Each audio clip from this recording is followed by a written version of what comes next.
आज गुलशन के पूर्वजों की बरसी है। ये आतंक सिंह, अन्याय सिंह, अमान्य सिंह। गुलशन बेचारा इतना लाचार है कि पंडितों से भी बरसी नहीं करा सकता। आइए देखते हैं गुलशन की लाचारी का वजह। खुद तो इस मौज की जिंदगी जी के चले गए ये परदादा आतंक सिंह, जिसका आतंक हो ना हो पर सोने चांदी की कमी नहीं थी, तो अपनी लाइफ जी के उस मुंह से चले गए। ये दादा न्याय सिंह जो बची संपत्ति का भोग किया, न जाने नाम के वैज्ञानिक थे या सच के वैज्ञानिक थे, जो आज तक कोई ऐसी चीज नहीं बनाए जिससे उनकी आने वाली पीढ़ी एक अच्छी लाइफ जी सके। और ये पापा नहीं पाप, जिसने 25 साल संपत्ति को अकेले ही डकार लिया, जरा भी नहीं सोचा मेरे बारे में। तुम तीनों के तीनों महान त्रिमूर्ति हो जो मुझे इस लायक बनाया।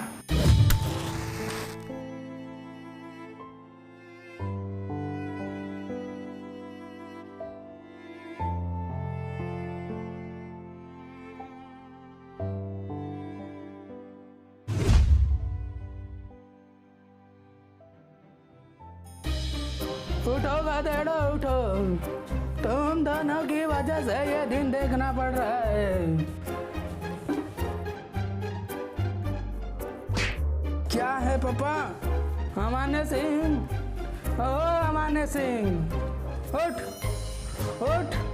मरने के बाद भी सोता रहता है, जीवन भर तो सोता ही रहा, कहाँ कुछ किया अपने जीवन में। उठ उठ।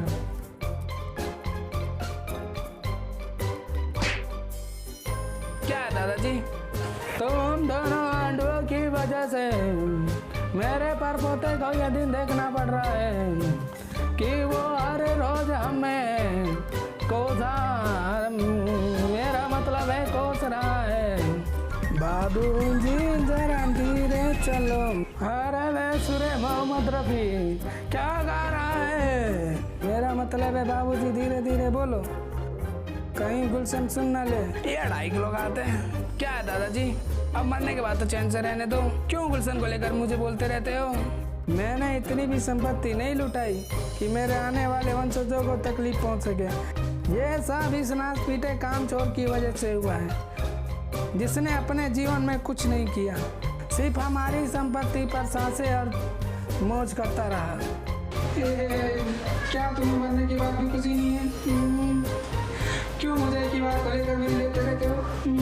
क्लास एक तो मरने के बाद ही बेटे के सामने आके भाग के रहना पड़ता है, कम से कम उसकी गैर हाजिरी में तो सोने दो।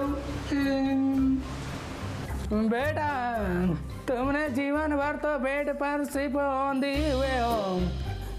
कसम, मतलब क्या है? मेरा मतलब ये है कि जीवन भर तो बेड पर सोया ही है, और किया क्या है हरामखोर? तेरे नाम का कुत्ता पालू। एक तो मेरी शादी जबरदस्ती करा दी, एक्टर बनना चाहा बनने नहीं दिया। कहते रहे क्या करेगा, बहुत संपत्ति हमारे पास, 7 पुश्ते बैठ के खाएगी, तो मैं भी बैठ ही गया और संपत्ति का भोग करता रहा। मतलब कि अपने आगे के वंशज के बारे में भूल जाओ, आगे के वंशज के बारे में भूल जाओ। हो एक्टर के किंग, जरा कैरेक्टर से बाहर आके बात कर। कातिया डरा के वो, मैं क्यों आऊँ कैरेक्टर से बाहर? यही तो मेरा फैशन है। मैं भोग विलास में इतना खो गया, मुझे किसी का ख्याल नहीं रहा। और ये मेरे बाप आपके लाडले ने क्या किया पता नहीं, नाम के वैज्ञानिक थे या सच के वैज्ञानिक। इन्हें तो कुछ ऐसा बनाना चाहिए था जिससे आगे की पीढ़ी कुछ कर सके। पूछो इनसे पूछो।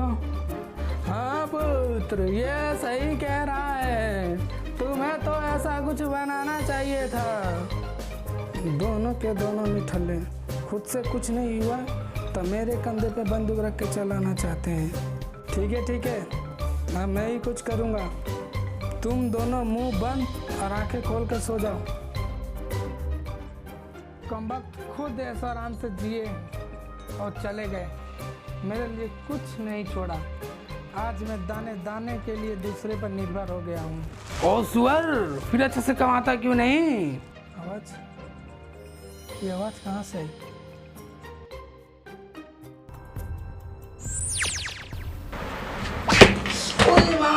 इन पूर्वजों ने मेरा पेड़ ले बिता। ये कहाँ सर, क्या है, गिर गया ये? क्या है यार ये।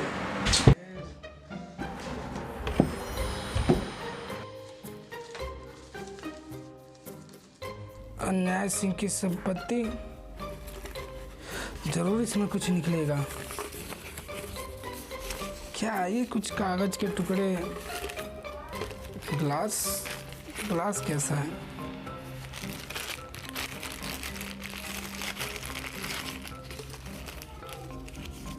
Fortuner glass.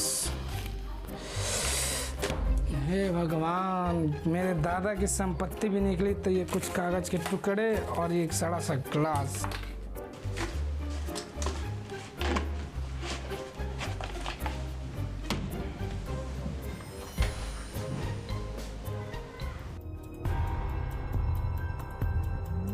गुलशन उठो, बेटा गुलशन उठो, उस चश्मे को आम चश्मा मत समझो, वो कुछ खास चश्मा है, उसे पहचानो। उठो गुलशन उठो। दादाजी, दादा क्या कहना चाहते थे? क्या है ऐसा इस चश्मे में? चश्मा दिखने में बिल्कुल पुराना और बिना ये ग्लास का। क्या हो सकता है? गुलशन, अबे सुबह हो चुकी है और तू अभी तक कमरे में अंधेरा फैला रखा है। क्या कर रहा है? काम पर चलना है? निराश क्यों है और ये सब क्या बिखेर रखा है? कुछ नहीं, ये मेरे दादा की संपत्ति है, न जाने कैसे गिर गई और निकला भी तो ये कुछ कागज और ये ओल्ड इज गोल्ड का चश्मा। इसकी माँ के ये तेरे दादा की संपत्ति है?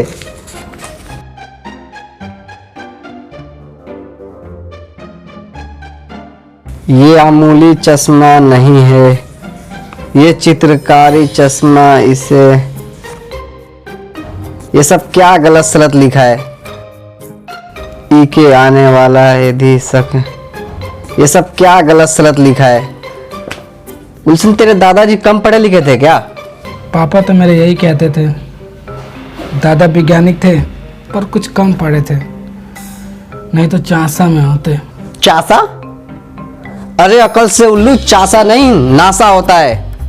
अब चासा हो या नासा हो, ऐसा तो कुछ करके जाते कि आगे की वंशज ऐसा आराम से जी सके। खैर छोड़, चल काम पे चल जाने की तैयारी करूं। ठीक है चलो। चल इसे रास्ते में दे देंगे किसी को।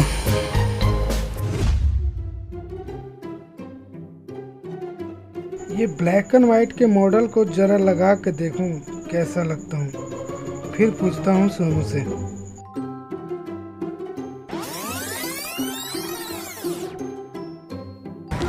सोनू कुछ खा पी रहा है, ये कब लिया और मुझे पूछा भी नहीं।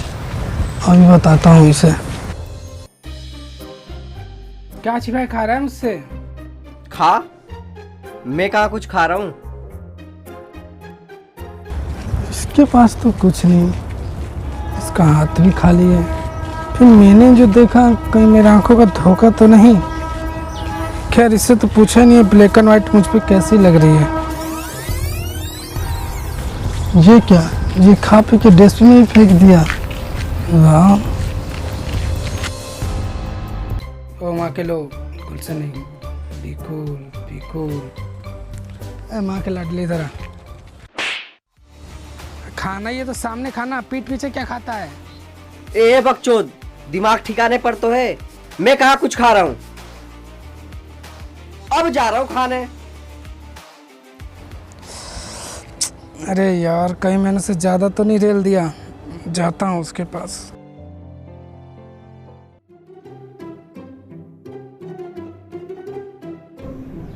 यार गुलशन को खिलाऊं या ना खिलाऊं? उसको खिलाऊं, उसने मुझे मारा है।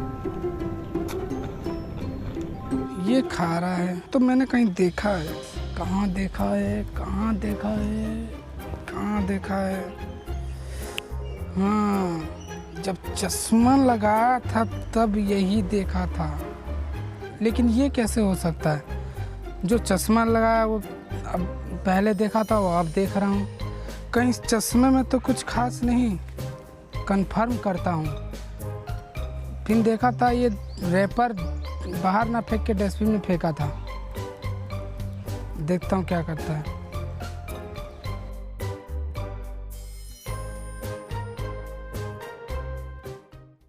ये अब मैं समझ गया दादाजी क्या कहना चाहते थे सपने में।